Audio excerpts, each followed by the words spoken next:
Hey, hey, party people, what up? It's your man once again, DJ Fernando G, with yet another edition of DJ to DJ. And today I cannot say it's an honor.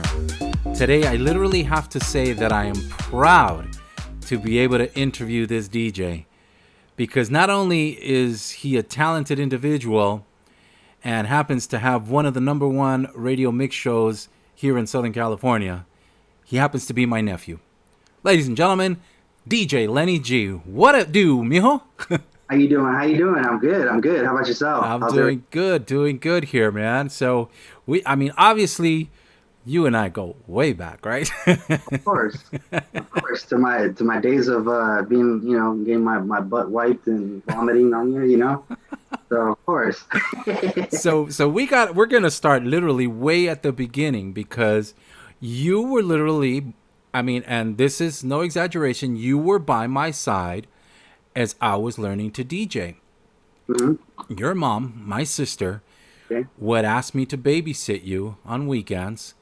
And so I would bring my little realistic mixer because it's all I had at the time because I was getting my stuff I had my turntables on layaway. And I would come and take your mom's little home stereo apart and plug it in. And I would put a cassette deck, and that's how I would mix. And you, being literally a baby at the time, would sit next to me and just watch me and listen to the music and rock back and forth the way Tristan does now. and you would just sit there watching everything. And you were always well behaved, but you definitely, I think, loved music from back then. Am I right? Yeah, I have to agree. It goes far back with even my mom, the music she played, music from the 80s, which I miss the 80s, you know what I mean? Growing up. When I was born in the 80s, so I got to see all the different styles of music. You were a major influence. Jerry was a major influence. My mom was an influence. Just the different styles of music. My cousins, were also influences growing up. Just from flashbacks to, just different styles of music. I never thought I would play any of that stuff growing up, thinking that, I was very stubborn and hard-headed when I was younger. As far as when it came to DJing and what I wanted to play, I thought that it was never going to change. I'm a house head for life. I love house music, but I always thought I'm just going to play house music. That's it, nothing else, and never open up to anything else. But surprisingly, I'm play everything. So that's funny because you and I actually, it's funny that it kind of stuck in the family because my radio career, obviously, as you know, started at Power 106. I wanted to be on air at Power 106. I wanted to be a DJ there. But God dealt me a different hand. I ended up going to Spanish radio. And lo and behold, I ended up becoming the Rock en Español DJ. And you started off also in General Market and ended up at a Spanish station also. I did. It was definitely something different. When I was my early 20s, I started doing like the clubs and stuff like that, like where I was, back-to-back weekends getting crazy, and I wanted to get into radio. I did want to get into working at Power. That was my ultimate goal. My ultimate dream was working at Power because, it was obviously the heritage station in LA. Right. And I always was like, man, I want to be on Power. I did have the opportunity to get on Power Tools, and, obviously there's a story behind that, and we can get into that in a bit, but I somehow through some friends and stuff, I was able to work at 100.3 The Beat, which was something completely different than what I was thinking as well. Because at the time I was in the hard house, just completely straight hard house, doing, underground parties, doing, house parties and doing the all age club scene.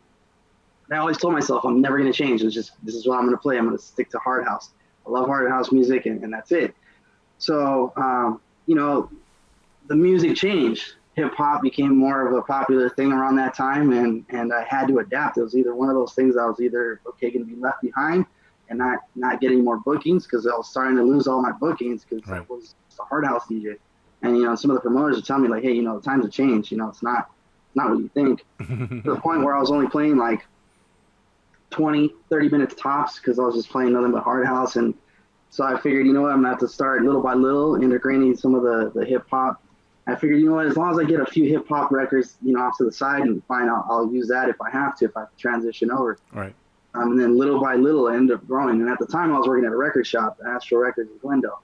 So I was able to at least have that connection there to like have the hip hop, the latest hip hop stuff, and so I had all of that, but it was definitely a transition getting used to that. I think it, and honestly, I think it helped me out as far as the different views of DJing, because a lot of people think that it's like, especially now, I guess DJs now seem to think that it's like, I just want to be this DJ, give me a laptop, give me some music, and go on, and that's it. There's a lot more to it. There's, you know, how you transition, reading the crowd, how your transitions are, you know, setting it out so that it's an even flow. And it's much different playing for a live audience than it is for an audience that listening on the radio. Yeah, oh, definitely, by far, and I had to learn the hard way on that one as well. There's definitely a lot of hard things that I learned over the period of time. I definitely had my ups and downs, and I mean, it's a good learning experience. It definitely humbled me out a lot over the years. I was definitely, you know, I've had, like I said, my ups and downs over the years when it came to my DJing. There was a period of time where I had everything going really well, like back-to-back weekends, to the point where I hit pretty much rock bottom, and I let a lot of things get in the way. And then I had, you know, an opportunity to kind of get back into it again, and you know, got into radio. And how I got into radio was, it's funny. So I was working at a record shop at the time at Astros, and then at that time I was, you know, meeting people that would come in and out, and I happened to meet a friend of mine. His name's Derek Traylor, D-Train. He was doing work for Interscope Records at the time. So they were looking for people to help out with promotions, and he had me help out, do like promotions, taking photos of all the new latest stuff that they had released. And he introduced me to Hideo, who was the mix show coordinator for 100.3 The Beat. So Hideo, he helped me out. I just happened to, I figured, you know what, like try to get to know him more, and I was doing whatever I could to try and like, you know, try and get my foot in the door. In the door, yeah. And basically, you know, he allowed me to be like his personal assistant and help him out with certain things like gigs and music. And he, you know, he gave me the opportunity to help him out when it came to his mixing as well. Like, hey, what do you think? What songs do you think I should play? And, you know, at the time I was still learning how to play hip hop, and I was trying to learn how to scratch. And like, especially at Astros, that's all I ever did was practice how to scratch. And so I would always like spend hours, I mean, to the point where I remember having like, I spent one entire full day, like 8 hours straight, just trying to practice and learn how to mix or how to scratch. And to the point where I had blisters on my fingers. That's how much I was like trying to get it down to the point. You were passionate about it, huh? I was definitely passionate about it, because I felt like my scratches then were just so amateur, and I'm hearing all these like younger kids, because at the time, like, it was big to see all these young kids like come into DJing at a very young age and doing all these tricks and doing all this scratching. And I mean, at the time I was like, when I was learning how to like get into like competitions and stuff, I was like 15, 16, and I was still fresh. I was still like, I was determined, and I was very impatient and wanting to like get out there. And you know, along with you and Jerry, like, you guys humbled me down, but also taught me like to be patient on certain things. Yeah. I remember like even when I was young, I mean, I wanted to get on Power Tools. The moment I started learning how to just even beat match, I was like, okay, now I want to get on Power Tools. I'm like, talk to Richard, let me see if I can get on there, you know, that kind of thing. And right. I always told Jerry, and then Jerry was like, no, you're not ready. Just wait. And I was just like, no, I'm ready. You know, I was stubborn. I was like, no, damn it, let me get on there. I was very, very just trying to push it. Just I just always wanted like. Well, you were always very aggressive. You know, I mean, I remember when I was working at Power 106, you always asked me, you know, if I could bring stickers or hats or T-shirts, whatever I could hook you up with, and you would always ask for more stickers. Get me more stickers. And you were a little guy, and I was like, what the heck is he doing with all these stickers? Come to find out later on, your mom was telling me that you were going door to door selling them. Well, and not only that, so there's a story behind all of that. So here's the thing. So like, what was it? High school? Yeah, middle school? About middle school. So like, yeah, you know, all the stuff that you guys had, your shirts and all of that, I used to collect those, right, and put them off to the side. Right.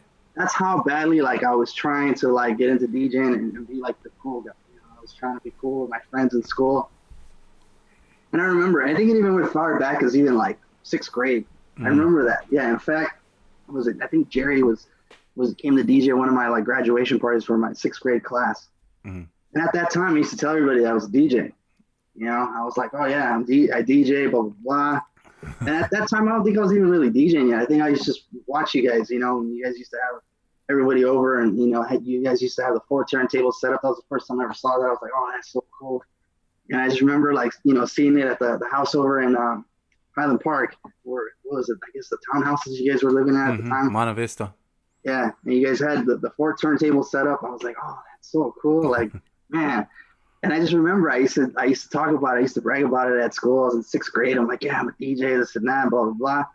And everybody's like, oh, that's cool, blah, blah, blah, blah. And next thing you know, you guys have had a setup for my graduation. It was a surprise party I had no idea about. Everybody was asking about it.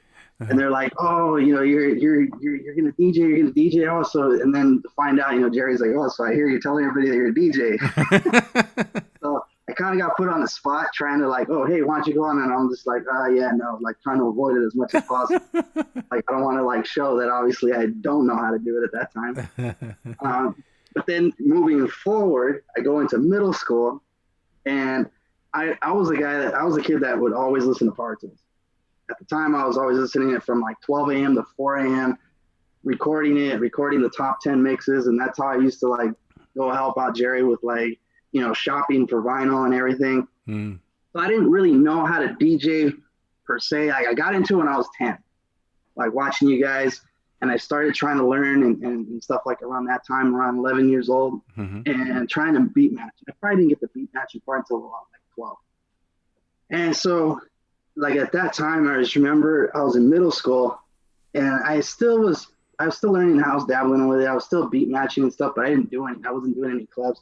Obviously, the history with my parents, my house was Alcatraz. You know, my parents didn't want me going out as much. And, you know, I always had to sneak around on stuff like that. So, but either way, so going back to middle school, I was like, man, I wanted to come up with a DJ name, and I couldn't figure out a DJ name.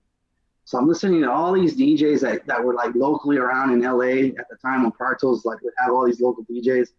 And I was like, you know, that's a cool name. That's a cool name. And then one day I heard Speedy K. So Speedy K, I was like, oh, that's a cool name. And he was doing the top 10, would never speak on the mic at all. And I just remember one day I was like, yeah, you know what? I'm, like, telling everybody at school, I'm like, yeah, I'm a DJ, I work at Power, blah, blah, blah, blah. So that's where all the stickers, all the shirts, and everything started falling into place. Hey, how about that shirt that says Power 106 staff? Let me get that one. I would snag it.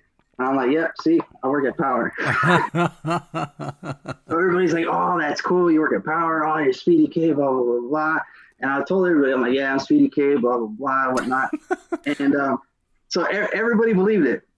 And then one night, Richard finally put Speedy on the mic. And by far, there was no way, no how that I sounded like him at all. Out of all the DJs that you picked Speedy K. Now, keep in mind, you know, at that time, Speedy K was a talented little guy, but we didn't know who he was, what he was about. Exactly. And Richard, I guess, had the reason for not putting him on, but man, when he put him on, that's all she wrote. Yeah. So I basically came out, and I just remember I was listening one night and I heard him for the first time, and I'm like, you got to be kidding me.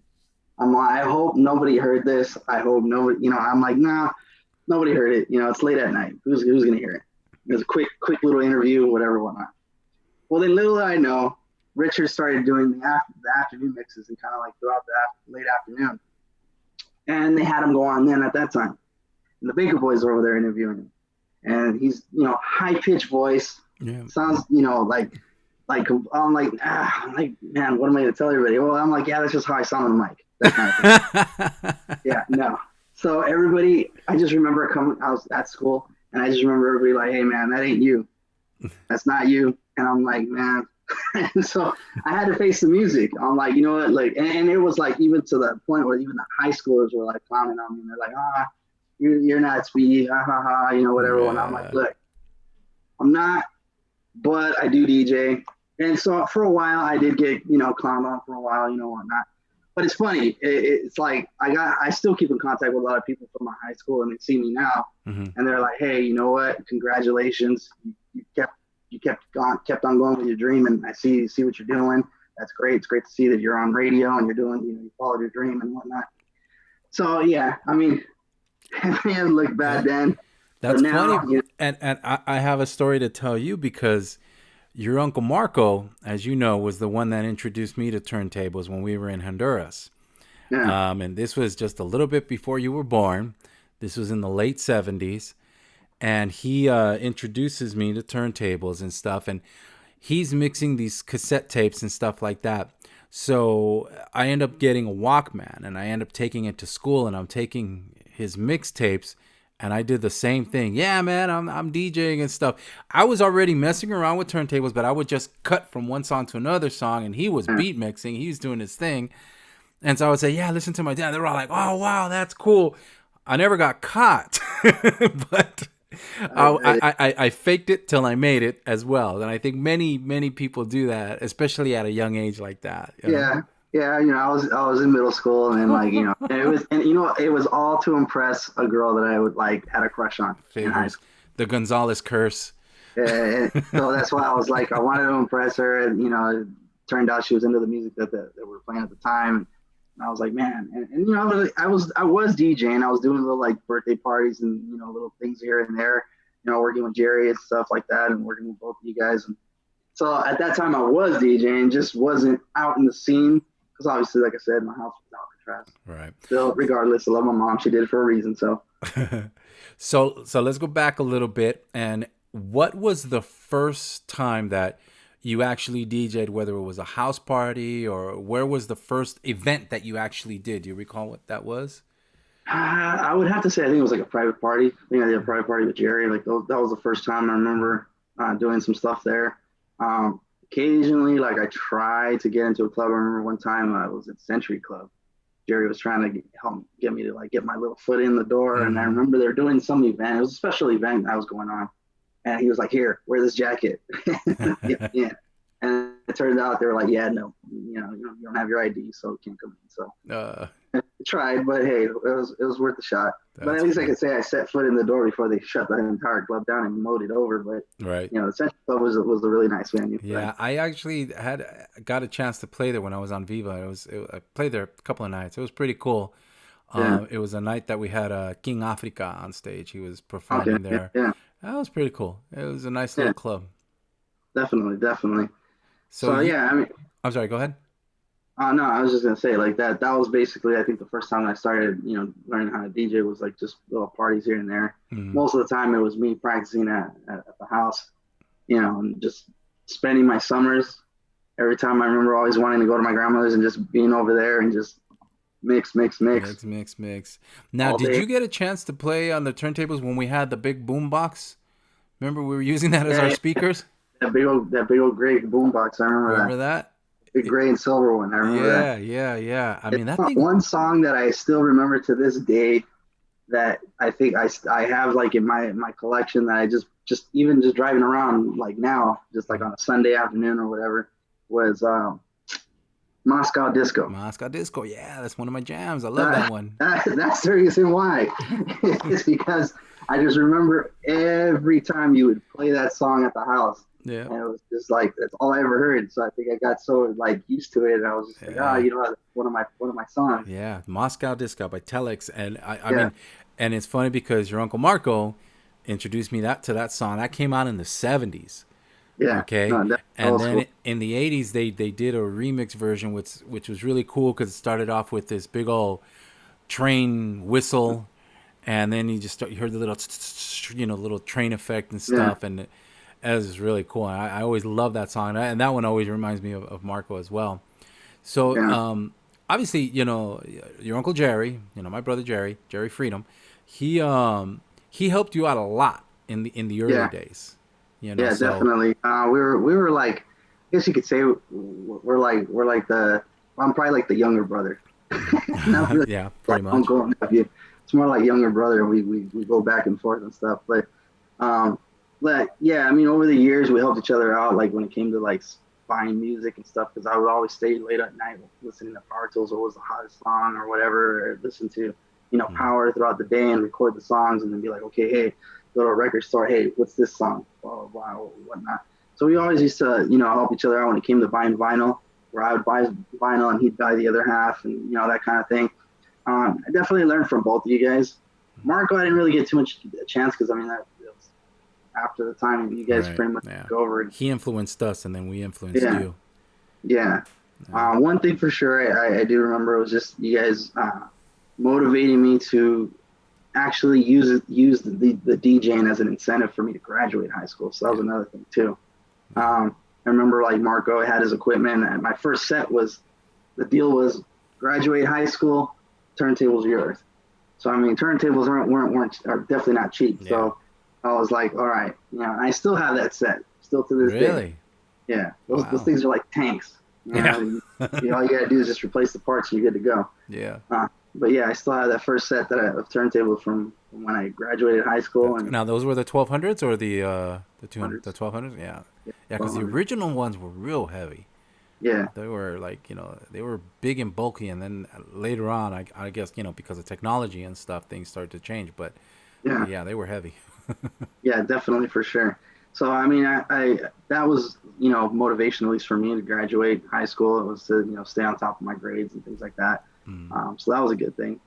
And like I said, I got into like the whole thing with radio was just watching my grandfather, and Jerry, you guys working at Power. And I remember when I was a little kid, you guys took me over there, and I was like, yeah, I want to go over there again. And I had a little walkthrough, and at the time, you guys had the promotions area and stuff. And I Yeah. remember just meeting everyone. I just remember it was AJ.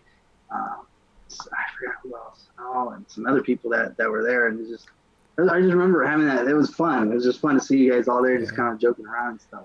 I just remember I wanted to go back again. Never happened, but later on, obviously in life, I did. But Right, right, right. So let's talk about that.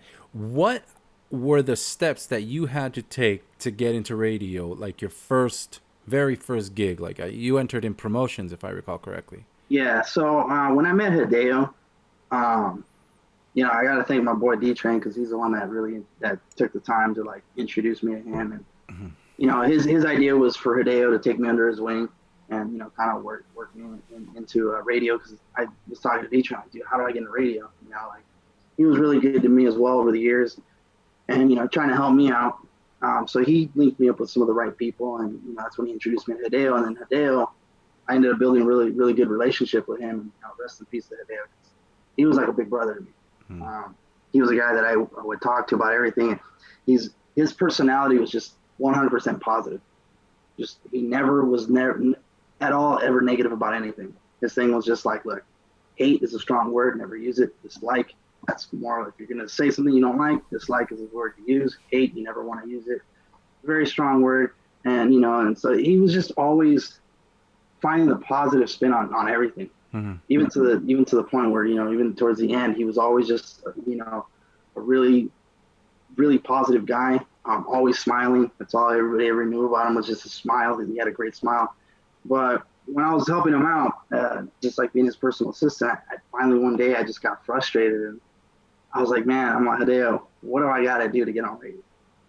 And he was just like, he's like, what do you think I'm going to do? You think I'm just going to go ahead and just get you on board? He's like, you're going to have to start from the ground up. And that's when he told me, he's like, you're going to have to start through promotions. He's like, I can help you get your foot in the door.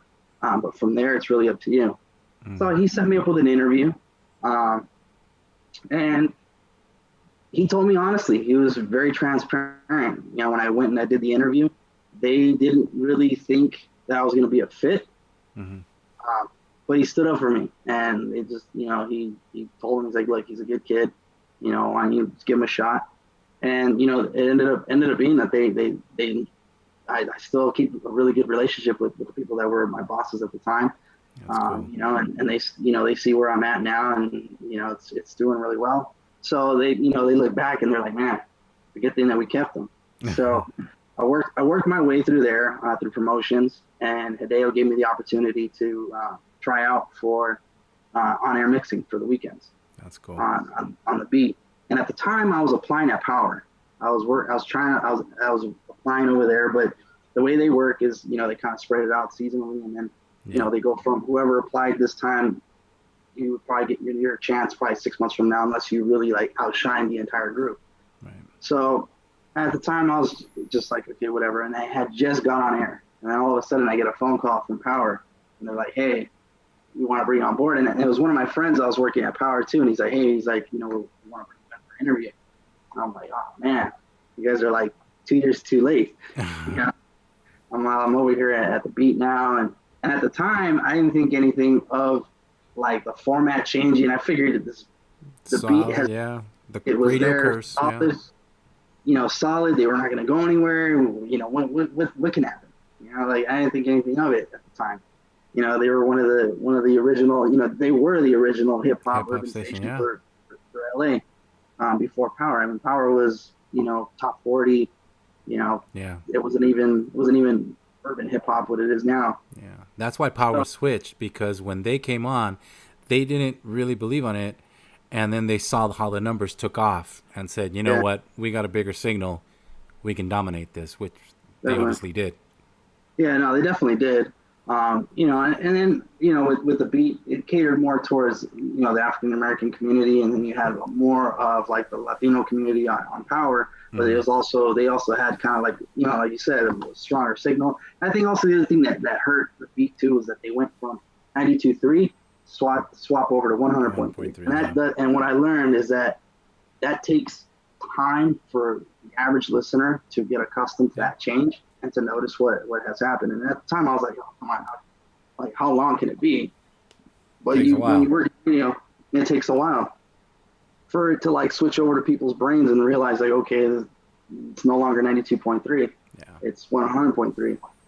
So but either way, he gave me the opportunity to go on and do to try out for the weekends. And so we basically, to keep it fair, we also invited some of the other promotion team members that wanted to get on air, and we started doing that on the weekends. We were swapping around, switching, and that's how I got my foot on the door, at least doing mixing, live mixing on air. Hmm. So I was doing the weekends, Fridays and Saturdays, and then at some point, Hideo used to do the morning shows. So at some point, he just didn't have the time for it. So he asked me to pretty much ghost mix for him. And so I was Hmm. ghost mixing for him, doing the morning show for, the time was for John Sally. So, Hmm. and the thing was is that my style from his style was completely different. I mean, it was just Right. night and day. And so even some of the people there were like, hey, man, they knew because I'm the one that's turning in the mixes Right. in the morning. They're like, hey, that's not Hideo. We know that's you, man. Mix. Great mix, man. Good job. So I mean, I know Hideo like believed in me. That showed me a lot. The fact that he was asking me to do that for him Mm. and do some ghost mixing for him, and especially for a morning show. Um, because Yeah. the morning show is the most important show of the Exactly. station. It's supposed to set the tone for the station. So you know, like that was to me like a big honor. I was like, wow, that was a great, great, great experience to have that opportunity to, nobody really knew it was me, but other than the people that worked there. Right. But it was still for me. Yeah. I was like, it was a great honor. And it's funny because when I was at Power 106 and I was trying to get my mixes on air, I did the same thing for Boris and Chris. This was before Richard had taken over, and Richard also submitted some mixes for Boris and Chris. They got the credit, but we were submitting it. We would just say, Mm. that's my mix. But people were saying, well, why are they saying Boris and Chris? Well, they're on vacation. But it was a Boris and Chris mix created by Fernando G. And Yeah, so but they tend to do that a lot. Radio stations have a funky way of kind of exploiting things, yeah, and in time radio changed so much. I mean, from when I was at Power 106, it was awesome. You know what I mean? It was less corporate. Once it started getting more and more corporate, it's when things started getting all screwed up, and they started yeah. changing, and I mean, It's all it about the just got real numbers bad. at that point. Yeah, It's all yeah, number driven. yeah, And that's the sucky part of it. And I think that's why a lot of DJs just kind of like just stepped out. They're like, there's no yeah, fun in it anymore. yeah, It's just more yeah. of a, program. You're already programming. Your program's pretty much, you're not able to like do what you need to do as a creative, use your creative minds. I mean, it's Right. difficult. I mean, there's adjustments. There's ways around it, but you're still having to follow a format, but still be somewhat creative. Yeah. The thing with radio today is that unfortunately we live kind of like an on-demand world now. Yeah. With everything that we have, the Pandora, YouTube, Spotify. I mean, so many things. I mean, I think YouTube alone has changed the spectrum tremendously Oh, because of definitely. all the worldwide talent that's out there, putting their videos up there, trying to get noticed. Yeah, And definitely. kids start following this stuff. I mean, like, a perfect example is like BTS. They started off doing their things, and boom, they just started posting videos up on YouTube, started taking off, and now they're a huge worldwide sensation. Yeah. But the thing is that radio in itself still follows the same format that they've developed from many years ago, Yeah. from the 70s, 60s, 70s, when Arbitron started taking over and the rating system started going. So radio is a short-lived monster because basically people listen on average about 45 minutes. So, Yeah. every 45 minutes, that's why you're hearing the same freaking song all day long. But today, people want to hear new stuff. Like, like before, it would take like about 2-3 months before people kind of started getting tired of a song. Now it's like a Yeah. week. Yeah, definitely, definitely for sure. I mean, especially more so with the younger generation. I think Yeah. the ones that tend to like want to hear the song that's more of that like, okay, that's that song. Mm-hmm. Um, it's the older generation. So having to play a song that's from like the past, still, if you were to play it now, it's still a hit. Yeah. I think the value of music nowadays is not the same. It doesn't last as long. Yeah. Like example, like your songs, like especially in the hip hop world, you got "Ain't No Fun." You can still play that song still to this day, and people will still dance to it like it's like the jam that just dropped. Right. Where the newer hip hop music now is just like, okay, it came in and came out, and that's That's it. it. In and out. Yeah. And yeah, for the younger generation, for them, it's just streaming. That's all they Yeah. really pay attention to is streaming. Radio is not what it used to be. Back in the day, you had a wide range of Mm-hmm. listeners, Mm-hmm. and less stations. Yeah. Now you have more stations and Less less listeners. listeners. Yeah. And it's funny So because when, like, for example, when I had my mix show, I had to make sure that I played at least 3.5 minutes of the song. The program director would always come up to me because, like, I would get all excited and I'd try to mix quick, and he'd be like, dude, you gotta let the song play. This yeah, isn't a nightclub. You gotta let the song play. And I'm like, all right.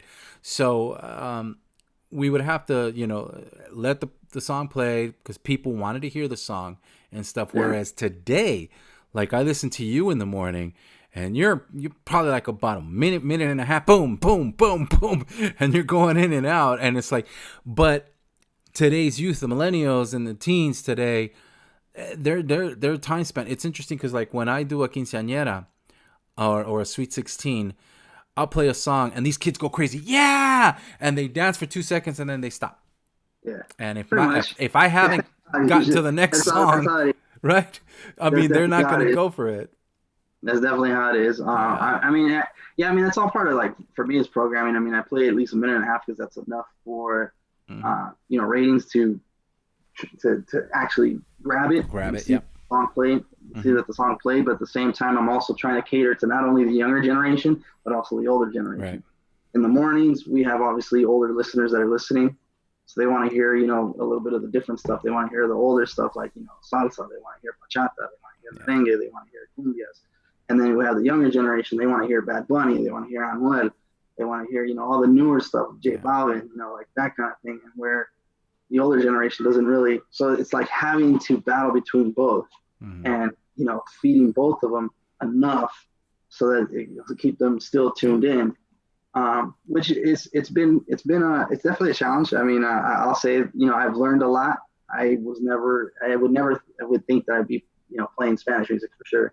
When I was at the beat, it was solely hip hop. So I went from house music, hard house, to playing hip hop to a point where I even had to learn programming into hip hop because I thought, same BPMs, sure, why not? Just as long as the BPMs match, great. What's the difference? And then like I had like these hip hop gurus that I listened to, and I was just like, okay, now I see what they're talking about. Yeah. It's not just playing a song. You got to make sure you play a song that goes with that song, and it's a nice smooth transition and keeping the vibe going. And I didn't learn that, and that's around that time is when I started really learning how to do more so programming Hmm. versus just playing a song just because it matches with the beat. Right. Right. And that was one thing I would always do, is just as long as it matches with the beat, cool, You're great. good. Yeah. No, you have to create a flow. You have to maintain Yeah. it. Otherwise, you lose it. And, and it's like having to mentally do it through your head and imagine what those songs would, how they would go together. And those are the things I had to do and like kind of figure that out. And I learned over a period of time, like especially with hip hop, what songs go with what songs don't. You know, even using, you know, the EQs, even to the point of learning how to use the EQs to make your transitions sound a lot smoother than just an abrupt cut. You know, songs that start off, especially now, you got a lot of songs that have the intros in them, and then the intros just kind of have like, especially the beginning of the song, it goes straight to the beginning of the song where it just dips. And Right. it's just like, okay, you just went from this really crazy vibe to all of a sudden just whoop, and then it goes back up. Yeah. So like those are the things you gotta like take into consideration and time it out so that, especially when you just started off and you're like got the party hype, and then all of a sudden the next song, the second song going into it is just a dip. It's like, okay, Yeah. it just, you know, you What got to at happened? least play a couple of songs where it's keeping them going for a while, and then yeah, you know, then at some point you have that dip, so that gives them that little bit of Yeah. time to kind of, okay, take a little break. So, And what was the first nightclub that you spun at? The very first one where you were like freaking out. wow, um, I don't even remember which one was my first one. What was it? I remember doing like halls, Hmm. like like some hall that they rented out. And I remember for the first time I had this guy who was a promoter. He had a party crew. He was like, man, he's like, he used to come and shop at Astros, and he met me, and he was like, man, he's like, because he's happened to see me at a competition. He's like, Ah. man, you got down. He's like, dude, I want to link up with you. Like, I want to bring you on part of my crew. I was like, okay, cool. And, you know, it went as far as him coming over to my parents and talking to my parents, like, hey, look, this is what's going on. We're throwing in the event, Wow. blah, blah, blah. And my parents were like, okay, fine. They talked to him, and he told me, he's like, look, you know, I'll keep an eye on him, you know, whatever the case was, you know, he Mm. talked to my parents to like put them at ease. So I went with a friend of mine, would go, and I DJ'd, and it was all right. It was an all right event. There wasn't that Mm. many people. It was in Burbank. And then, and I just remember at the end, it was already the end of the night. My dad comes over, and as my dad comes over, there's this huge brawl in front, and the cops come, and I Oh, was like, great. I of all already the know moments, I'm right? here. It's done. Like, here was my first chance to go and DJ at an event, and sure enough, I'm sure it's gonna get shut down after that. So Yeah. sure enough, it did. Um, but you know, actually working at Astros is where I got a lot of opportunities from there. Hmm. At the time, I had one of the guys that worked there. His name was Carlos. He used to like link me up with a lot of people there that would come through and purchase stuff. And some of them actually had venues and stuff. So he's like, hey, we got a DJ. He's really dope. Why don't you try him out? And I remember there was a couple times I got a few gigs out of there. What in particular? There was something in particular that I got from there. There was a couple of like New Year's parties that I did, which was an insane New Year's party. Probably one of the craziest New Year's party that I've ever been to. Um, but at that time, I started working at the Palace, and it was actually because of Caesar, Wicked. Ah, DJ Wicked. really? Yeah, Wicked actually got me a gig over at the Palace. He was DJing over there. He Hmm. introduced me to DJ CA, which is also a good friend of mine as well. At the time, they were doing the hip hop room upstairs, Okay. but they wanted to do like a little house set up, you know, to kind of transition things and change things around. So I went out there, and I started, you know, learning how to DJ there. And it turns out, I guess they ended up letting go of Caesar. But my friend CA, he decided, he's like, hey, he's like, you know, why don't you stay on board, you know, or keep you guys on. And it was me and my friend RJ. So I started learning how to, you know, DJ over there at the Palace. Because at that time before that, actually, yeah. So I was trying to get a guest spot at the arena back then. Mm. And so I met up with the manager. I had a couple of friends of mine that introduced me to the manager there. And so the manager was like, hey, he's like, give me a demo. I'm like, all right, cool. So I made a demo, gave it to him. The next week I go back and I visit him, like, hey, so how did it go? He's like, make me another one. I was like, okay. So I go over there, give it to him. He's like, I like it, but you need to make me another one. Oh boy. I was like, okay, great. So I made another one. And so he's like, all right, cool. He's like, I got you a date. Come here. yeah, on this date next weekend or whatever. It turned out to be on a weekend that Irene wasn't there. So this is how I met Irene. This is a great story.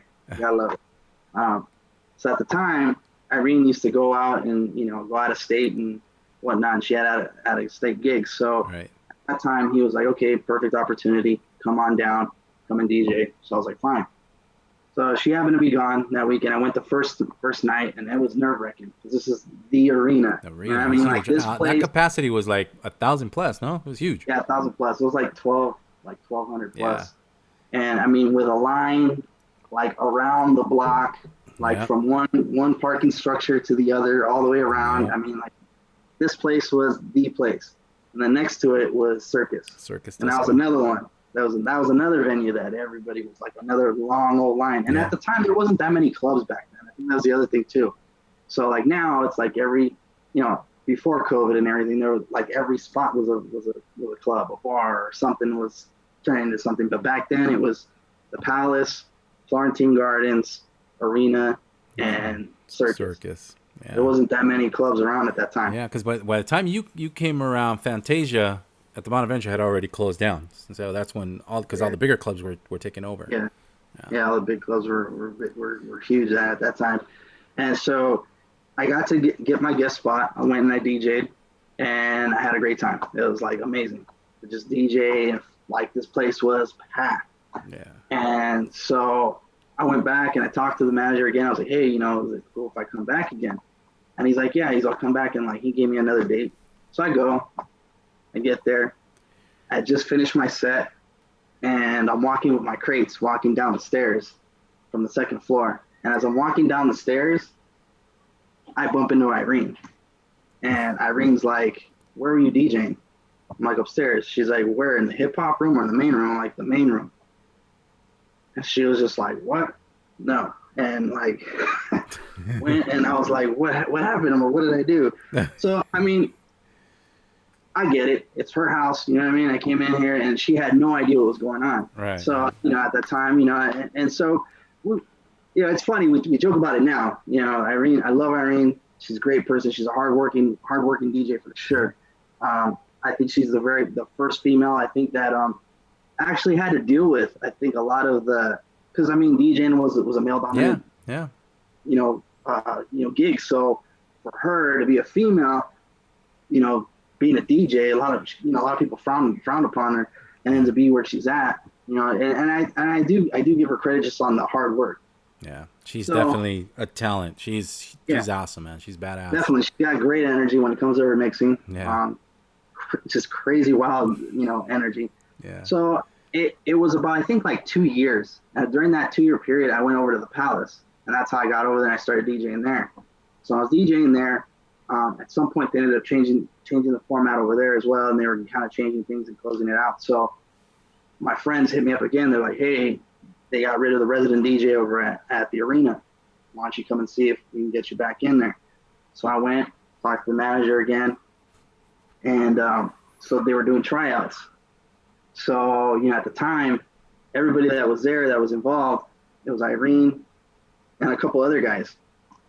It was Johnny Groove and Jungle George. And these were guys that obviously were really close to Irene. Like, at least they had a better relationship with Irene than I did at the time. Right. And I was just like, man, I'm like, fine. I'm like, I'm not going to get this position. This was supposed to be like the slot that was supposed to like take over. Mm-hmm. So I just remember it was Jungle George. He went on. He had it going like really great. And then somehow the crowd just kind of like faded off. And then Irene comes over and she's just like, go on. Get him off. Go on. So I was like, okay, fine. So I went on. And she liked the way I played. She had me play till pretty much the end of the night. Now, at that time, it was like 4 a.m. So from like 2 to 4 a.m, I was DJing. And so then the next week, I went, and it was against Johnny Groove. So I went, and was DJing. The same thing. Started off great, and everything was good. And then all of a sudden, it kind of faded off. And she's like, all right, go on. I went on. And same thing. She just had me going on till the end of the night. And she was just like, all right. She's like, you know what? She's like, go ahead, come on in. Fill out the paperwork, boom, boom, boom, went out. She's like, I like the way you play, but you need to learn how to keep it longer all the way till 4 a.m. I was like, all right, I could deal with that, no problem. So that was my in at the arena. And so that's where I learned, I started doing a lot of stuff from the arena, and I was getting booked a lot Mm-hmm. from there, from all the party scenes and the clubs back then. And that's, I think, where I think it kind of took off for me. And that's when That's you cool. guys were doing the after night, the after hours for Viva. And Mm-hmm. that's where it kind of like radio kind of like, I mean, I was first, I guess you can say like the first radio gigs were with you guys when you guys were doing kind of like the smaller like radio stuff that Marco had. Mm-hmm. La Onda, remember that? Yeah. And um, and then when we were doing Viva. So Yeah. that was before anything, And then I did get a couple of guest spots on Power Tools, when they were doing the competitions and stuff. And I remember one time I had hit up Richard. I told Jerry, I'm like, I want to get on Power Tools. So he gave me Richard's number. I talked to Richard. Richard was like, hey, he handed me the Jerry Moraz's number, and I talked to him, and I got on, and I remember I did an interview with him, and the first day I was like, hey man, so why did they call you Puff Nuts in high school? No. And I just That's remember a I put him on very the spot. inside joke. It's a very Yeah, inside joke, and it's yeah. So I mean, I put him on the spot, and, he you probably know, didn't like that one, huh? yeah, I don't think he did, but but it was fun. It was fun. I mean, I even remember Richard, growing up as a kid. I was like Yeah. 4 years old. I remember Well, he used to come over to the house. He was yeah. there when we were a little guy. He was there with us, hanging out. I remember one incident where I ran over to him. I was like a little kid. I ran over to him and I grabbed him and jumped on his leg, and I was holding onto his leg, and he was just like, "What are you doing, man? Get off my leg!" And I just remember I just seen him all the time, so it was just like, to me, I saw him as another uncle. Uh, yeah, that was pretty much it. But I would have to say that between him, I mean between obviously you and Jerry, you guys was the ones that started the influence for me. Richard was another influence as far as like the style of mixing. Hmm. He was a quick mixer, Yeah. so I implemented that type of thing into my mixing as well. I was trying to learn how to be a quick mixer and just go from one track to the next track to the next track. Right. And then for me, by far was Bad Boy Bill. Bad Boy Bill was the one that influenced me as far as the hip hop style and implementing that into my mixing Hmm. as far as scratching. And that's where I was determined to be like, no, I need to learn how to scratch. I did learn over the years, like through some other people too, like I was trying to learn how to scratch, and I just wasn't satisfied with the sound that I had, because I was Right. like listening to other people and like, man, it doesn't sound like that. Like I'm not happy with. I felt like it was too much of a baby scratch that I had. Yeah. And so like I was like telling him, like, dude, like, how do you do this? I don't get it. And so I remember I was talking to, at the time, Julio's DJ. His name was Fatbox, and he used to show me how to do it. And I still couldn't figure it out. I even talked to Wicked. I asked him. Caesar. He showed me too. I remember seeing him for the first time. I saw him at a Astro Records battle. That was the first time I saw him, and I was like, whoa, this Yeah. guy is getting down all Was crazy. he doing the behind the back tricks and all Yeah, that stuff and under the leg, and yeah, he doing gets all that like crazy, under the man? leg Yeah. stuff. I was I like, remember, what the dude, hell? you gotta show me how to do that. He's like, oh yeah. He's like, no problem. Yeah, but then again, he's that guy went to the fountain. Yeah. Him and his brother, both of them, they still look like they're still in high school. Right. But yeah, so that Richard and Bill were like a major influence when I started kind of like learning my styles of mixing. Mm-hmm. Um, Mainly Bill too. Bill was another one where I think he was the first one that got me to think more outside the box as far as my transitions and having a smooth transition, Mm-hmm. and making sure at the end of that song that I'm picking the right songs, because at the time I was just playing songs that I thought were good. All right, cool. I'll mix it. As long as I mixed it and cut it out, Right. okay, great. And then I started listening to his mixes, and just how every transition was a nice just flow, and it just kept going and going and going and going. Yeah. It wasn't like a drop. So like that's where I think I learned from that. I mean, just I learned from a lot of different DJs. I'm the type of person that will listen to this different styles of mixing. There's DJs that have their different styles of mixing, and so I mean, I incorporated a lot of that. When I was at the Beat, when they finally decided to change the format over there, they decided to go with kind of like the more old school R&B, Marvin Gaye style. It Right. just didn't fit for me. Yeah. And at the It's time, different. they just didn't have the room or space to keep me on board. So I got lucky though. I happen to, I've known Eddie One for years from working at Astros. So I did a lot of, work with him at the time. And even at the arena, that's where I really met him. Was at the arena. He was doing street promotions, and he would always come out and service the DJs. So that's how I met him there. But at the time, I was like, hey man, they're changing the format over here at the beat. What do you guys got? You guys have any openings over there? So he's like, let me see what I can do. He's like, let me call you back. So he called me back and he's like, hey, I got you an interview. Come on down. So I went down there and it was a group interview that they were having. Just happened to be that they were hiring at the time. Right. So I went and now this was Latino. Right? Yeah, Latino 96.3. So I went over there. It was the next day, the very next day I went, and it was a group meeting. They had a bunch of people there. And they asked us all these various questions, and I was like, oh, yeah, this is what you do, blah, blah, blah. And I'm like, grab the shirt. They're like, okay, well, if you had a shirt, what would you do with it? And blah, blah, blah. So I was like, oh, yeah, everything that I learned from the beat, I'm like, I took it over there. Right. I'm like, look, we're here to shake hands, kiss babies, do, whatever it is to make, make the station look good or whatnot. And then just to show presence. So I ended up, afterwards they told everybody to leave, and then they're like, hey, wait a moment. I'm like, okay, cool. They're like, hey, we want to bring you on board. And I was like, perfect. Well, let's do it. So, I ended up going on there, and I was working promotions. Yep. And that's where it started taking off for me, for at least a Latino. But at the same time, I was still DJing with vinyl. And I was stubborn then. I was like, you know what? I'm sticking to vinyl. I'm never changing. Just like you did with the Hard House, right? Same thing. I was like, I'm never going to change.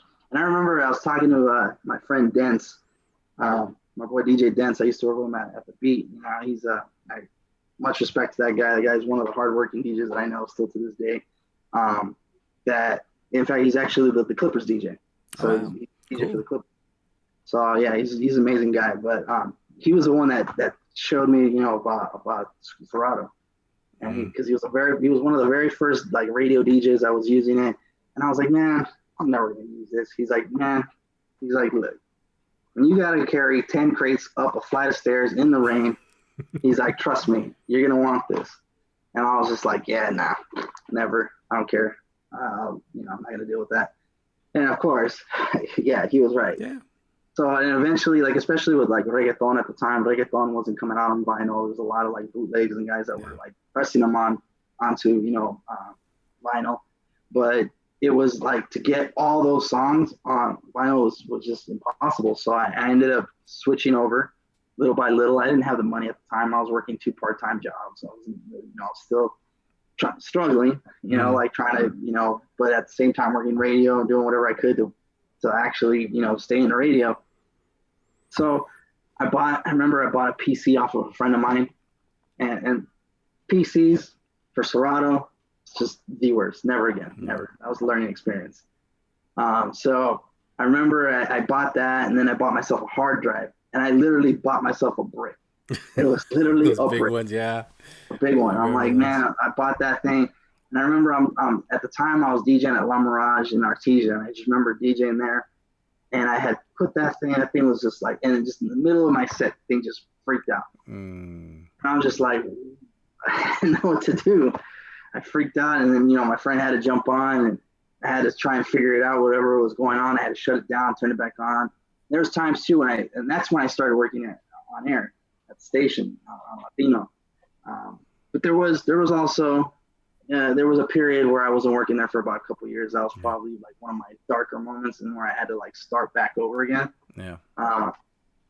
Just head moves that I did. So, learning experience. So, part of life. That's it. So but now you have literally one of the number 1 radio stations in Los Angeles. Your morning show. Yeah. All right. With my good friend Smoochie. Yeah. So right now we're like we go back and forth between second and third in the Spanish market. But if you really think about it, as far as the stations that we're going up against, there isn't anything as far as comparison to like the Latin urban music. Because right now it's pretty much in general it's K-Love, and then you got like the regional stations, which they don't fit in that format. So if you would just strictly keep it on Latin urban, it is the number 1. Yeah, I mean, well, show. It's Mega 96.3, and we got the new Cali in LA, but I think the only in my opinion, the only strong show there is Eddie One's. Yeah, But you guys definitely in Mega 96.3, you guys definitely have a good thing going there. I love the fact that they've pretty much just made the entire morning show pretty much a mixed show with you yeah, doing the majority of it. I think that's honestly what carries it, because people definitely want to hear good music in the our morning. music. Yeah, definitely, especially on their way to work and stuff. So Exactly. and Exactly. it's been good. And in reality, I also have to thank Melissa. Melissa was the one that actually, at the time they didn't want to do morning show mixes because the Mm, previous morning show mixes it didn't really work out. And then she came when she was doing the morning show at the time with yeah. Gato. They were like, hey, what are we gonna do with the show? And she mentioned it like, hey, why don't we do a mix? And so And the it's programming director was like, hey, funny like how because I don't know if Melissa worked in radio before, but at the time I was working with you at Mega mm, 96.3. I was in charge of the marketing promotions department, and I hired Melissa. She came in as a street teamer. I don't know if you yeah, remember that. And I mean, when I met her, I just loved her energy. She was just like, you know, yeah, she was just out there and she wasn't shy. She was just, this cute girl that was just boom, boom, boom, yeah, and within months, literally, she just, and yeah, Juan Carlos Hidalgo, who happens to be the program director for both La Raza and Mega 96.3, comes to me and he's all like, I think I want to put this girl on air. Are you okay with that? And I'm like, yeah, that's what it's about. If she's got it, go for it. And bam, exactly. next thing you know, and now she's over there at, She's morning at Power show, now, doing the morning show at Power Power. 106. Yeah. So I mean, I gotta give her credit. She's definitely she's persistent. Yeah. I remember when I first met her, and it was because of her personality. She had a Mm. really great personality. She's just very on top of things, just trying to like move up and like all right, this is like she to her the way she looks at it is like okay, I did this. All right, what's next? Yeah. Okay, I did this. What's next? And boom, boom, boom, boom. She does things to it for a certain period of time, and then she's just got this like internal like timer where Yeah. for her it's like all right, She's I did enough of this, let me move Let me on move now, on. what's Yeah, next? yeah. She's just like that. She's just like that. Yeah, Well, we're coming to the end here of this little interview with my nephew DJ Lenny G. So real quick, what is up next for you? What are you planning? What surprises do you have in store for us? right now I'm working on my merch. I'm working on a clothing line I'm trying to stick to for myself. I'm actually going to be probably changing my logo, which is something like this, LNYG. Cool. Um, just something that I can use as far as clothing as well. So I want to like put it in the form of like arts and music, where I have like shirts that have to do with either like art, like some type of art form within the music industry.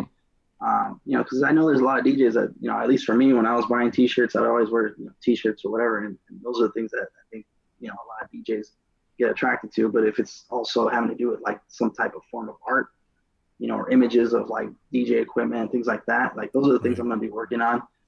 So not just the merch with just my name on it, because I mean it's just kind of difficult, especially like if it's someone's actual name. Right. I felt like I needed to change that so where it's kind of like a DKNY kind of thing, Mm. where it means something, Oh, but that's smart. similar, Yeah. but where Make it more someone of will a wear it. brand as opposed to an Yeah, actual, DJ name. yeah, That's cool. exactly. So that's what I'm working on. Um, I'm trying to perfect it. It's been taking me a little time, just having to like put everything together and like Yeah. as far as clothing, making sure that's the right clothes. If it's first impressions, So I want to make sure that I'm providing, especially the clothing, not only for DJs but also for the females as well. Because I mean, obviously, a lot of followers that I have are female, Yeah. so I want to be able to cater to them as well and be able to provide, something that they would like, That's not cool. just something just for the guys. So I'm working on that.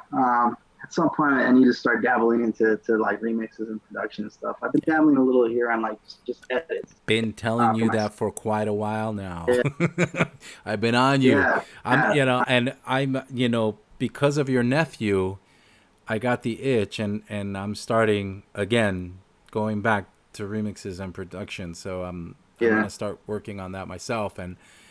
But you have talent. Put it to work. You can do it. I've been telling you for a Yeah, I'm long definitely time. definitely trying to learn how to start doing my own edits, things like that. Mm-hmm. So hopefully see what's up. Cool.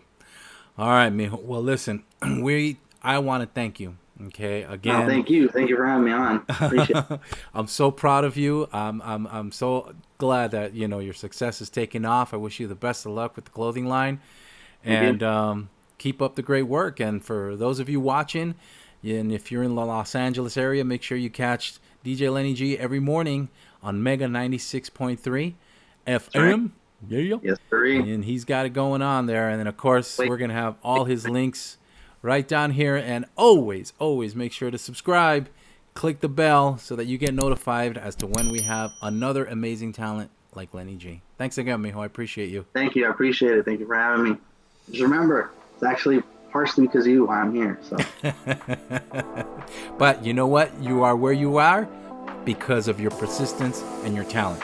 So it's all you, man. All you. All right, man. Have a good one. Be safe. Have a good one.